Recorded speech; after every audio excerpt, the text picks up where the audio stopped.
Hello and welcome to the Association of Amherst Students YouTube channel. I'm Crum and I represent the class of 2011 in the Senate. Several months ago, the AAS embarked on a project to increase transparency and accessibility.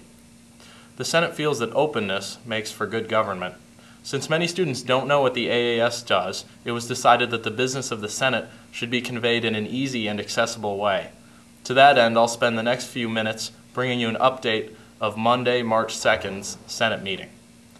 Almost every senator sits on a committee. Our meeting this week began with reports on the activities of these committees. The first committee report concerned the College Council. In the wake of the recent stabbing on campus, the Council met this week to discuss safety procedures at 5 college parties. One option discussed was having police officers at all such parties, although no final decision will be made yet. The Dining Services Committee this week visited Smith College, met with their dining services director, and toured their dining facilities. The committee is currently touring other colleges with an eye toward writing a report about improving Val.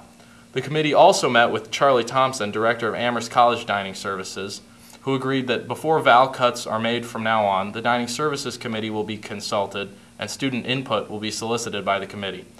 Next, the Senate discussed a proposal to create a joint AAS-CCE fund that would provide funding for student engagement projects.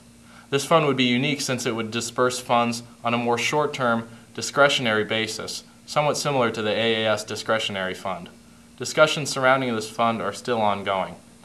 The Senate next looked over budgetary recommendations made by the Budgetary Committee. These recommendations on allocating funds typically surround campus clubs and their events. After discussion, the recommendations were approved. The Senate then turned to a vacancy on the Disciplinary Committee.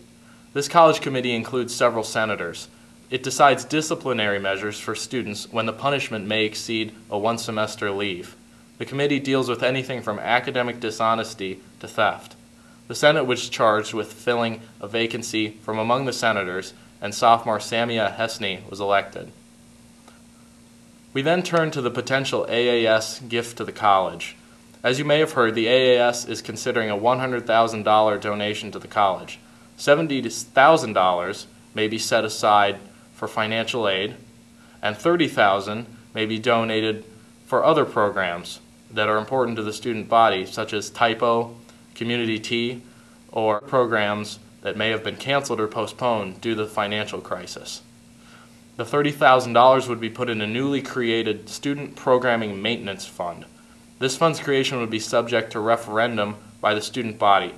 Senators debated the ballot language for this referendum, detailing the fund's rationale and uses. A motion was made to pass the language and send the decision on this fund to the student body. The motion passed and the referendum will be held within 7 days. The last order of business was filling a vacancy on the IT Policy Committee, which meets with IT Director Peter Schilling every other week to discuss how students view technology on campus. First year Alex Hurst was elected. Remember, full AAS meetings are available online and updated periodically. If you have any questions, you can contact me by email. My email address is wcrum11@amherst.edu. I hope this update has been helpful. Remember to check in again next week for another. I'm Crum. Thank you.